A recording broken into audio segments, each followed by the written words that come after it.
Hi everyone, and well, as you can see behind me, I'm going to discuss the historical context of the meaning of witch and how it came to be and how it's actually still relevant in today's society. And I would like to start by reading a poem that was written by a Wiccan high priestess, and she's actually quite personal to me. She's my mum as well, so along this work that I've done is actually based on quite personal information as well. And that's why it's so important to me. So I'm going to excuse myself if I don't really read it that well, but anyway, I'm going to read it. Okay. So, to the souls of the silent screams, to those who passed away, without knowing how could living be a sin, and no more could read their fortune, who no more could cry out to the wind, who no more could keep dismay away, who no more could worship the sun and the moon. To our ancestors, who went away in the gallows of the fire, in the name of the God, nameless and faceless. The fountains went silent, the sacred forests were burned. Extinguished were the candles on the roads, and the moon goddess they overshadowed, and the sun god they concealed. From the thousand nameless voices, a few remain. Their faith they did not abandon, and in the turn of the new millennium, they rise up again. And this was written in 2000 when it was the change of the millennium. And I'm going to get rid of my computer now. So the first thing that I started by actually looking at was how the concept of the witch came to be, which was a concept that wasn't around before the Middle Ages. So you knew a witch by a witch as someone that would practice witchcraft, that would deal in nature, that would deal with natural remedies. However, it didn't have the same kind of aura around it as a devil worshipper. So the woman was chosen in the Middle Ages as a medium to go against what the church was dictating. So she was actually not really someone that would have a voice or a will, because a woman was seen as less than men, just as an object. So obviously, because the woman witch couldn't have power by themselves, because God would never give that power or knowledge to women. A woman that would be knowledgeable, or a woman that would know more than men or equal to men, they could only have that power if Satan himself would give it to them. So the witch actually worked as an agent that worked as well to impose the church will and the church power over the populace.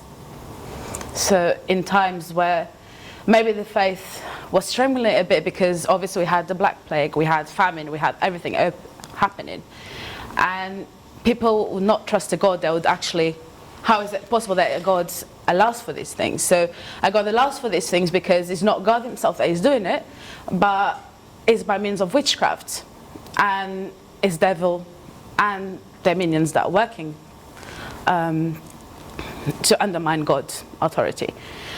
So obviously that came the concept of the witch as the hag and as the devil servant.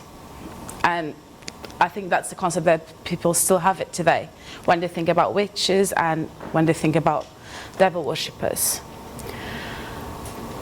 So past this, we still have more than witches. So it's kind of a rebirth of paganism and old traditions. I think the most, no one wants Wiccans. I think everyone knows or heard about it before. And it's kind of like a rebirth of old traditions. So they're the modern witches. And I do have some pictures here that, some of them were from archives, some of them were my own pictures where I was present.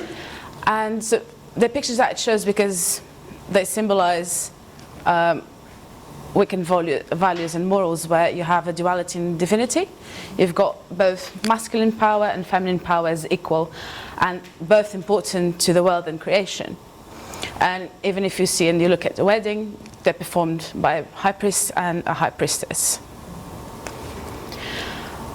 So, but it still happens today that Wiccan are still seen as devil worshippers.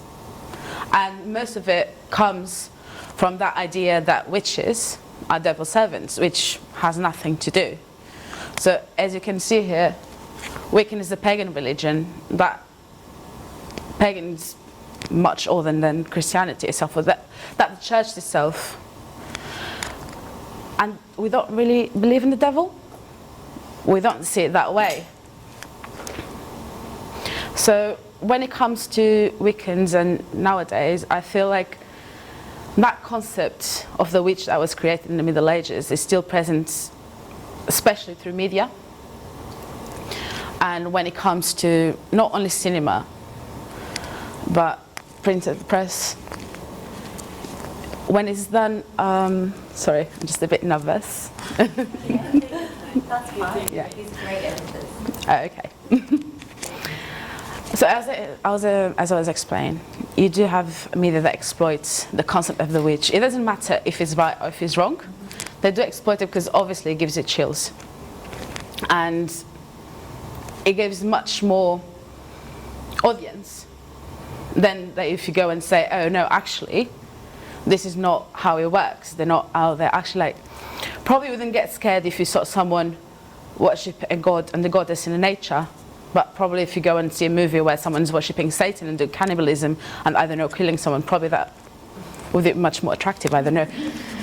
But apparently it is. And one of the topics I actually researched on my essay was how high priestesses and how the women is actually represented in media.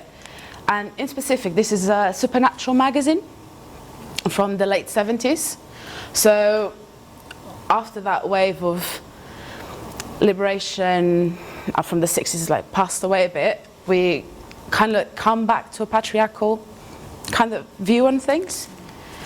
And even though this is a Supernatural magazine, the way the priestess is represented is always as submitted to the priest, to the high priest.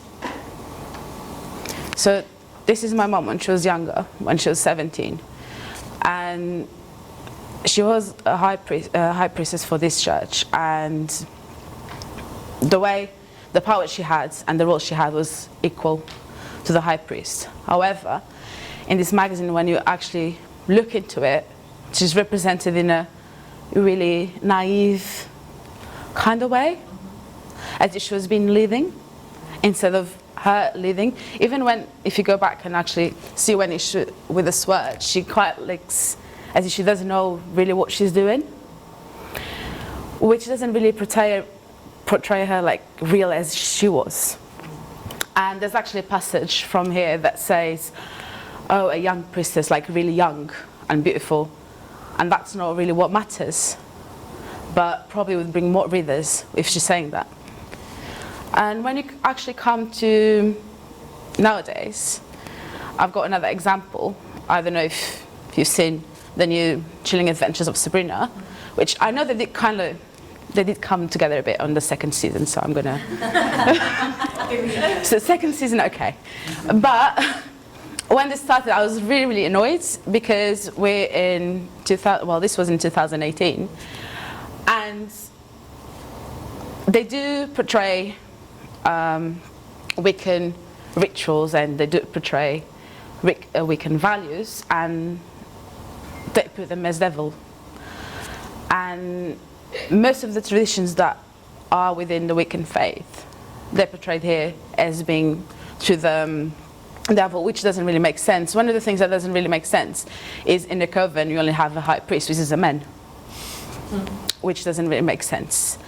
And I wouldn't say nothing if they wouldn't put Wicca at the kind of like in the pot, but they did. In one of the episodes, really like subtle, but they did it. And so this is still present today, as you can see. And what I find it really interesting in these shows is that from the beginning, they claim that women cannot have power unless the Dark Lord, which is a devil, would give the power to them. And we're in 2018. So it doesn't really make sense. But so seeing these things that are still happening today and that happened before, and taking my personal experience, me as a photographer, and has a videographer. That's what I'm trying to actually go against. And in my work, even though I'm going to be honest, I quite like gloomy and dark stuff. So I'm not going to say it's not going to be gloomy, but yeah, it's going to be. But at the same time, I don't want to feed on those stereotypes. And yes, you can look into image and it can be dark. And probably people will associate with the devil because she has the antler, which the antler is sign of the horned god that was then seen as the devil. So whenever I do my work and whenever I research to do it, I do try to put the values and morals of Wiccan into it and into practice. And in these two pictures, I'm actually representing the duality and the belief that each one of us in ourselves have both masculine and feminine. So sometimes it happens that a high priest or a high priestess have to perform a ritual by themselves. And on that moment, they can actually put into themselves the god and the goddess. So this is actually what I was trying to represent in here. And yeah, I don't know if, I think that's it. Yeah. Sorry, I was really nervous.